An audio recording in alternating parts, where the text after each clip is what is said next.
Some applications of trigonometry చాప్టర్లో 9.1లో 5th some. ఈ సమ్లోకి వెళ్ళే ముందు friends please try to subscribe my channel. నీకు ప్రతి సమ్ ఎక్స్ప్లెయిన్ చేసి పెడతాను. Okay, so now gets in to the video. A kite is flying at a height of 60 meters above the ground. The string attached to the 60 meters above the ground. Height anta 60 meters ఇచ్చాడు. ఇది ground level A. Okay, the string is attached to the kite is temporary tied at a point on the ground. ఒక point నుండి కైట్కి టెంపరీగా ఒక string అంటే దారం tie చేసి ఉంచారు. Okay, the inclination of the string with the ground is 60 degrees. ఇది 60 degrees గ్రౌండ్ నుండి. Okay, so find the length of the string hypotenuse. String అంటే ఈ దారం లెంత్ కనుక్కోవాలి. Assuming that there is no slack in the string.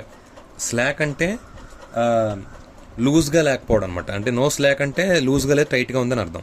Okay, ఇప్పుడు మనకి sin 60 equal to hypotenuse కావాలి కాబట్టి sin 60 ఈక్వల్ టు ఇది 60. sin 60 equal to opposite side by opposite అంతా 60 meters.